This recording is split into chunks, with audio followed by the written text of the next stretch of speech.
Hello everyone, welcome back for another tutorial on Lenny Loves Art. Let's get started. So today we are going to do another fall/Halloween themed painting. So I wasn't really sure what to do for this one, but I did know that I wanted to challenge myself. I wanted to do something a little more traditional. The last two paintings I've made were fairly simple and kind of easy techniques. So this time I wanted to challenge myself to go all in, especially when it comes to lights and shadows. Because we all know, and I've talked about this before, that the lights and the shadows is really what makes the painting pop. So this time I wanted to really pay attention to the details and take my time and draw in lights and shadows in order to make this painting look a little bit more realistic than my last few. So here you see me sketching, and I'm sketching out the pumpkin. On the left side I have what is going to be a candle. And I originally was going to make this a jack-o'-lantern. I wanted it to be like this creepy room with just one candle on and a jack-o'-lantern in there, and then that way I would challenge myself even more with like all the cuts and intricate details of the jack-o'-lantern. But by the end of the painting, I was actually really liking how the pumpkin looked by itself. I felt like doing the jack-o'-lantern face would actually ruin it, so at the end of the day I decided against it, but you'll see that later. It was still pretty challenging even without those cuts and divots.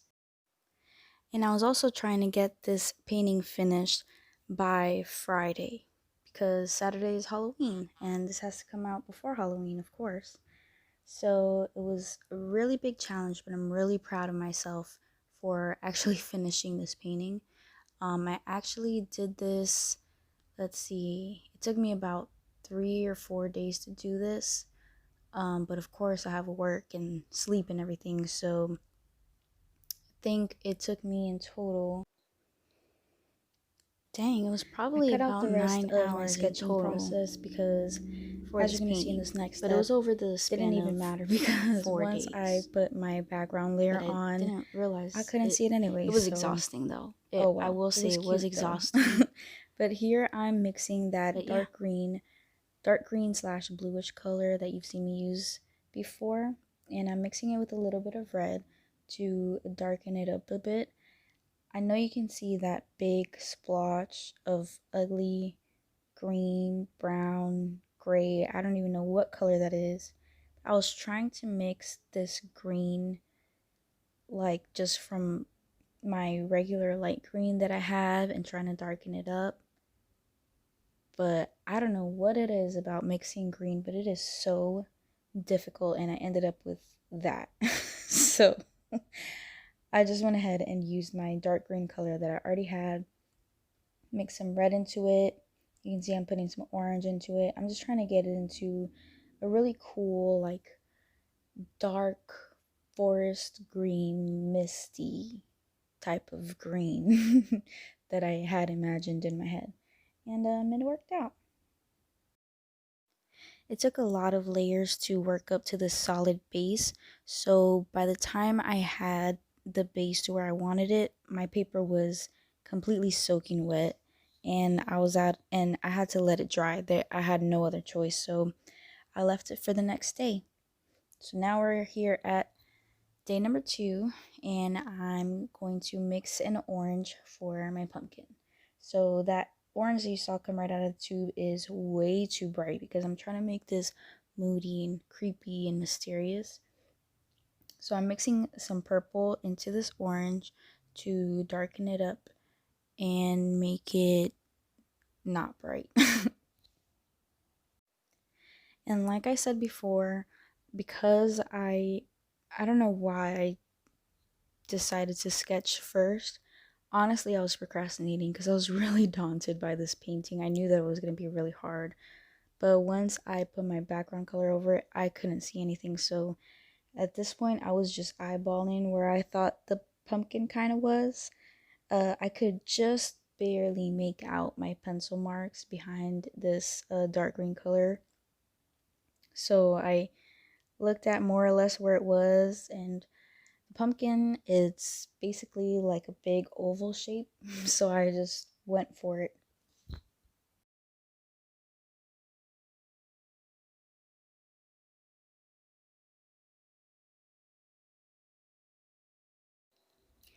Okay, so next I'm going to mix the color for my candle. And this was super simple. Look, it's a fried egg. It's just some white with a teeny tiny bit of yellow in it. And I mean a little tiny bit because I thought that was a little bit and I still had to add more white in there.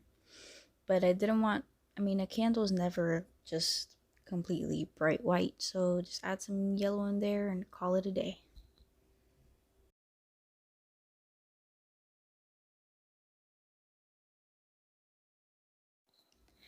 And again, I could not see my sketch at all, so I had no idea where my candle really was supposed to be, so I'm just eyeballing this again. But I did like the idea of having that angled top, kind of like if the candle had melted or something, so I kept that in there.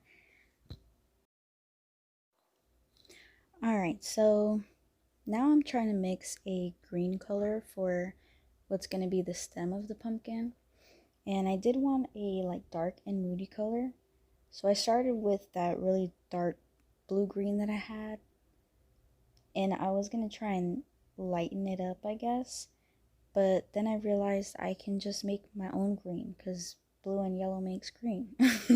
So I made my own green and I started from there. So then that way I can control like what kind of tone the stem was gonna be, and then I can darken it.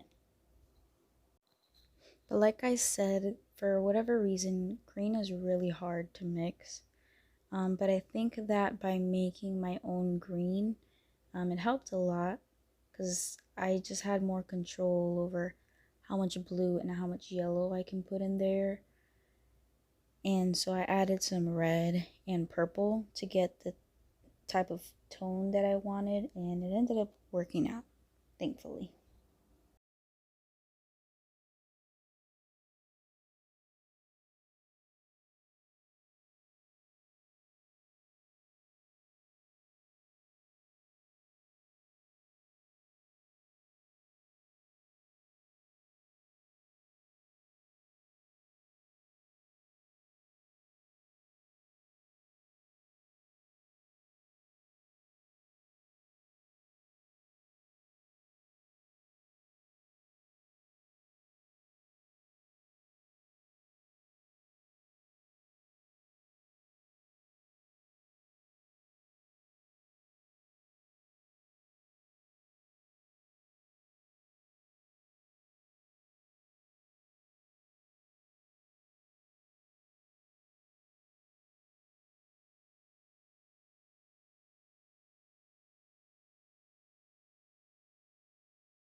Alright, and next up, I'm going to try and mix a gold color for the candle holder of the candle.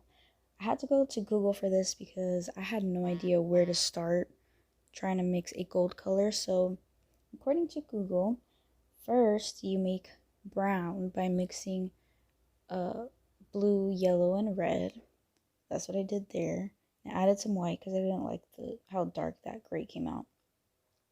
And you're supposed to add that brown that you make to yellow. But of course I was being stubborn and I was just trying to add a bunch of yellow to this brown, but it just made like a weird khaki yellow brown. So yes, if you're trying to make gold, just add that brown to the yellow. You only need a little bit of brown into your yellow.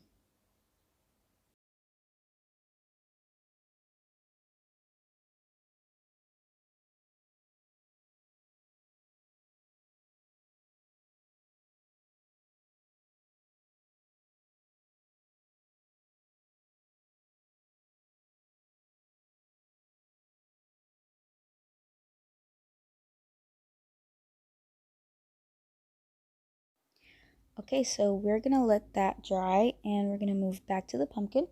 So we're gonna get our dark orange pumpkin color and we're adding blue to it to make it even darker. And the reason that works is because blue is the opposite color on the color wheel from orange. So when you mix complementary colors or opposite colors together, if you have an equal mix, you will get gray. But obviously this is not an equal mix. So if you add, a little bit of blue into your orange, it's just going to give you a darker orange. Or if you add a little bit of orange into your blue, I believe it'll give you a darker blue. So quick tip. I'm going to use that darker orange to paint in the grooves of the pumpkin. I know we've all seen a pumpkin before and it's not smooth. Like before it was looking like a apple or a red pepper or something. But you're going to see once I start adding grooves into it, it's going to look like an actual pumpkin. And that is the beauty of light and shadows. I think that's my favorite part of any painting is adding in the lights and shadows because that's when your painting starts actually looking like something instead of just, a flat 2D bunch of shapes. Once you start adding your lights and shadows, it starts becoming something a little more recognizable. And this is when you can start making your illusions, and this is how you make paintings realistic. Not that I'm all that good at realism, but you know what I mean. Okay, so something you always need to keep in mind when you are adding lights and shadows to your painting is your light source. Where you place your shadows and your highlights is completely dependent on your light source, where it's coming from, what it is, what direction it's going, etc. So there's this one YouTube video that I found one day that helped me so much because I used to be so confused. Well, I am still a little bit confused, but this YouTube video was really helpful in um, putting it into perspective and kind of like changing my viewpoint as far as how and where to put these lights and shadows in my paintings. That video is How to Paint Lights Like a Pro by Mark Brunet, Marcbrunet. I really recommend you guys check it out because that video was life changing for me. I mean, after I saw that video, it was like the whole world made sense. I don't know what I'm saying there, but go check out that video.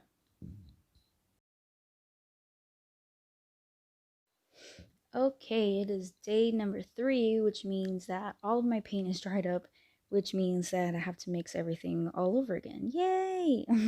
So I'm starting with brown, which I will need eventually to work on the gold part of the candle holder for the candle. But for now, I'm mixing this brown to mix with the white cream color of the candle so I could get a darker shade of that color so I could add shadows to my candle. Was that way too complicated? That made sense.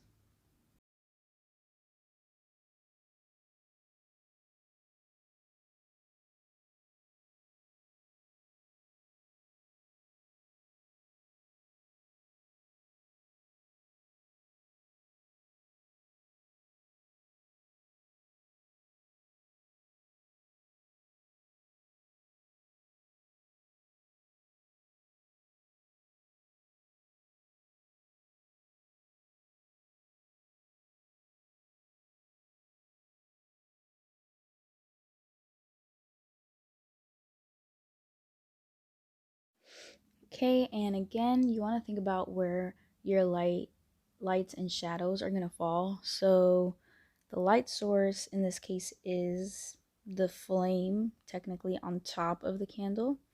So it's going to be lit up from the top half down and the shadows aren't going to come through until the bottom of the candle. So that's why we're adding shadows at the base of the candle.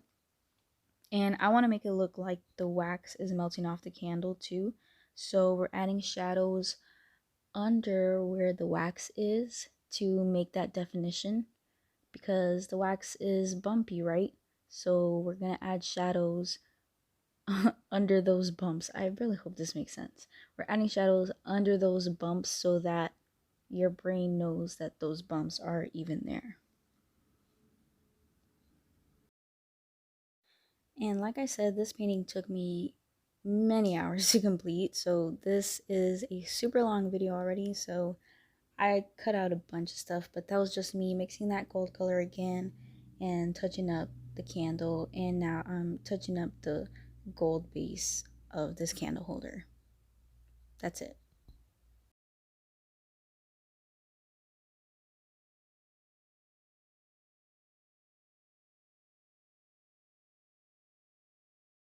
Okay, so now it's gonna get really interesting. So you saw me adding shadows to that candle, but guess what? Now we're gonna add shadows to the shadows. Okay? I know you see that candle and it looks sad and it still looks cartoony and flat. And you're like, how come she added shadows and it still looks dumb? That's because we're going for realism here.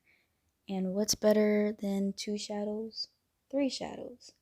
Especially because I can't blend for my life. I don't know why.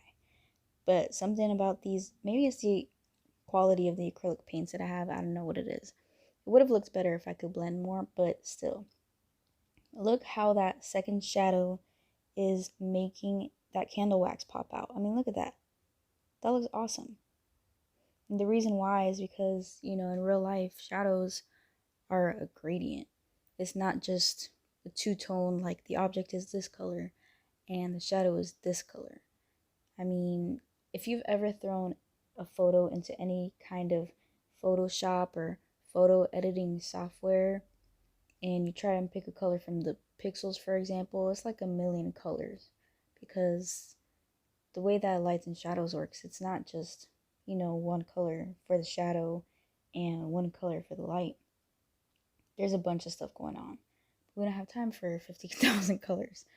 So, three tones is your best friend when you're trying to paint something and make it look a little bit more realistic. It's going to make everything pop so much more. I'm going to do the same thing for the base, for the candle holder. I'm mixing a darker color of this gold. Well, that's actually my first shadow. I haven't added any shadows to this candle holder, so you're going to see. I'm adding the shadow, and yeah, it looks pretty good. We have some definition now, but wait until I add my second shadow. Also, I'm really sorry for my head being in the way most of the time. I have a really bad setup. I promise I'll get a better setup soon. We just got a house. Right now we're in an apartment, but once we move into our house, I'm gonna have a whole room just for hobbies, and I can have an easel in there and everything, and hopefully, and I'll have my own memory card for the camera that we have, so I'll be able to record on an actual camera instead of my phone. Bear with me. But as you can see, I'm adding this second shadow onto this candle holder, and again, it's popping everything out. So you want to think of it as a gradient from darkest to lightest, of course, and the darkest color is gonna go where the deepest shadow is, obviously. I just mean, like, for example, up by where that candle wax is melting, the deeper shadow is going to be closer to the edge of the candle wax, and that's because less light is able to get up under there because the flame is directly above it. And then your lighter shadow is going to go under that.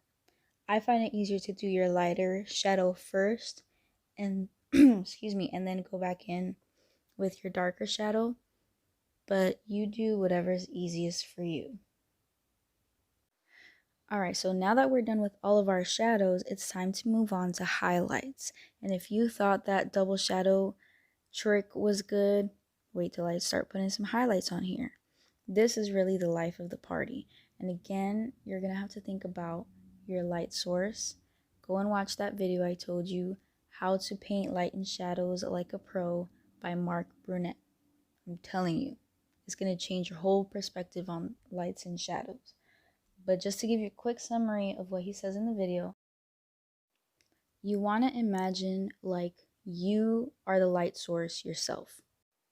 So, first of all, before you even start painting or drawing, you got to think about how you're going to want your subject to be lit. It's lit. Anyways, the way your subject is lit is totally dependent on what kind of mood you want to create and all of that. But once you've decided how you want your subject to be lit, in what direction, then you want to imagine as if you are the light source. So imagine looking down at your subject from the point of view of the light. So in this example, our light source is going to be the flame on that candle, and it's slightly above and right next to the pumpkin. So if I take the place of the flame and I'm looking down at the pumpkin as if I was the flame, that's what you're going to want to highlight. Whatever you would see as the light source is exactly where your highlights are going to go. Boom. Wild. When I finished watching that video, my mind was so blown because I just never in a million years would have thought of it that way, but it was so helpful. But anyway, right here I'm mixing actually a darker tone green for the stem because I'm about to do the shadows in the stem. And since I have all my dried up paints from the day before, all I did was first try to match the tone of the dried up paint, and then I darkened it. It would have been easier if I had black, but I'm all out of black, so I had to be a little bit more creative. And I made this like brown army green color, which actually ended up working pretty well. So I'm just filling in the grooves of the stem. If you've ever seen a pumpkin stem before, it's kind of weird. It's like, I don't even know how to explain it. Kind of like a gear. Huh. Weirdly, it is kind of like a gear. And again, I would say big head, but I have a tiny head. But my head's in the way regardless, so it's not like you can see anything, but you know what I'm trying to do.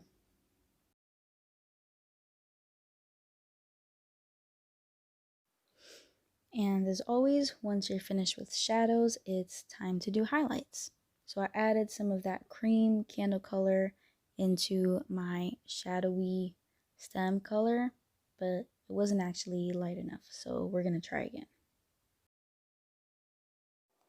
Okay, so we're adding that bright lime green color into this and some white so we can keep it green but still lighten it up. And we are still keeping in mind our light source, which is a candle, and it gives off a yellowy glowy flame. So we're adding yellow into it to make sure that our highlight actually makes sense with our light source. Now another thing I want to talk about as far as adding highlights and keeping your light source in mind, you also want to keep the subject in mind. And what I mean by that is the textures of what you're trying to highlight. So for example, when you think about a pumpkin, the skin part is like really smooth. It's kind of like a waxy texture. So it ends up reflecting a lot more light. It's a little bit shiny versus the stem. It's, a stem. It's like a hardy, woody texture. So it's not going to be shiny at all. It's definitely not going to reflect as much light as the skin of the pumpkin. So you don't want to make it as bright and shiny as I did the skin of this pumpkin. It's still going to glow yellow. It's still illuminated, but you want to be careful not to light those textures. Like matte textures, you want to be careful to not make them too bright, or else they're going to look shiny instead of matte. You know what I mean? All right. So once I was happy with all my lights and my shadows, it was time to work on this background, because what the heck is that? All of this is so detailed and there's nothing going on back there. So I mixed my background color again, and these objects are supposed to be on a table. So I just got a dark version of that background color, and put it across the background of my objects, and that's going to be our table. And from watching this video, it's a very, very crooked table, which I did not realize before, but I was exhausted, honestly, so give me a break.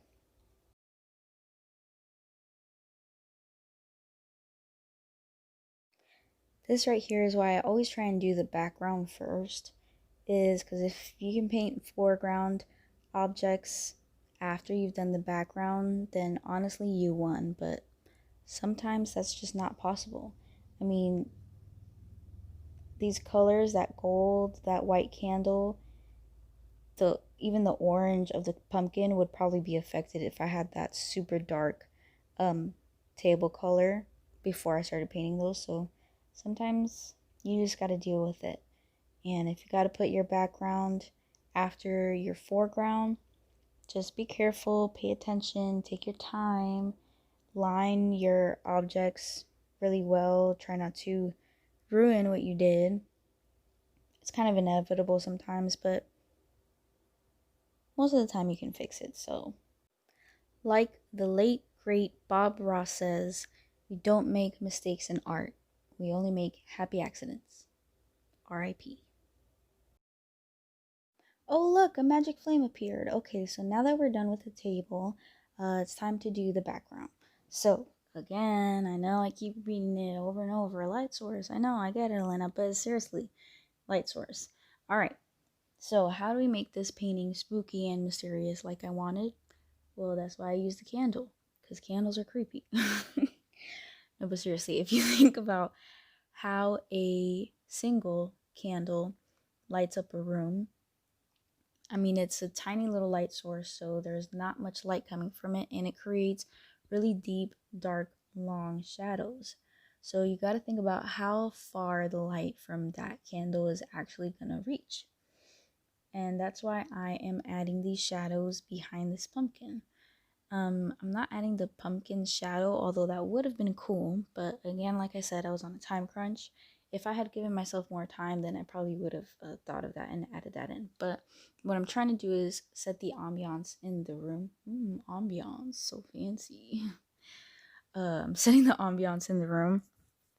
So the farther away from the candle that we get, the darker I want these shadows to go. So I'm trying to do this gradient. I'm just using water because, like I said, I suck at blending acrylic paint. So we're just using water to make this as smooth as possible, because it's one thing for your lights and shadows to not be blended well, but I mean the background, come on. Especially this one color, I mean just use water. But anyways, so we're doing that top right corner darker so that we have this sense of um shadow. I'm delirious. Anyway, so at this point I felt like I was pretty much done after I added that little fire to the flame, but I just kept feeling like something was missing. And then I figured out what it was. I don't have any highlight on the table. The candle is shining on the table too, so we gotta make the little candle aura on the table. All I did was add some yellow to my background color. Well, yellow and white because it's a pretty dark color. But I added yellow and white to that background color so we can have a lighter color to work with. And I'm pretty much just setting this color kind of in a circle around the base of the candle. Think of that flame at the top of the candle like a light ball, basically. It's like a little tiny light ball or like a mini sun. And so the light is coming out of it in all directions, all around it. So it's going to shine light on that table that it's on top of as well. So we got to put some light on there, some indication that the candle is showing there, because if one of your lighting strategies is inconsistent, then your painting's gonna look kind of weird. And that's why I felt like I was missing something. It's because I was missing lighting on the table. But at this point, I was rushing so much, and that background layer color, like when I filled in the table, it was still wet, and then I was painting another color on top of it, so it was kind of like brushing off. Have you ever used like a dry erase marker on a whiteboard, and then like you fill in something and then you try to mark over it to make it even darker, but it actually erases the color? Yeah, it's kind of like that. So I tried to wait for it to dry and go back over it, but it was too soon. I ran out of time, so it looks all streaky. So like I said, if I had given myself more time, I can make that definitely look better. But it is what it is. Another thing I did to add to the flavor is I got just regular yellow and I added it to the highlights that I had on the pumpkin to make it look more candle glowy. And I felt like the flame around the candle needed to glow as well, so I added a little yellow halo around that too. And then I considered myself done. Signed my name, and here is my masterpiece.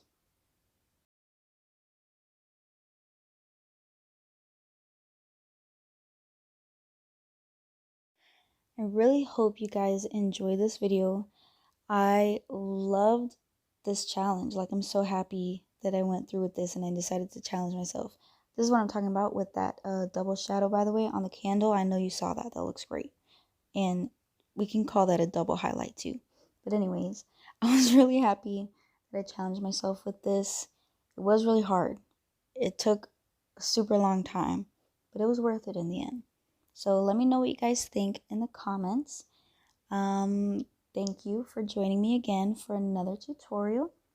Please don't forget to thumbs up this video if you enjoyed it. Please subscribe to my channel if you'd like to see more tutorials. You can follow me on Instagram and follow my blog at lennylovesart.com. Please stay safe, everyone, and I hope you have a beautiful and spooky Halloween. Bye!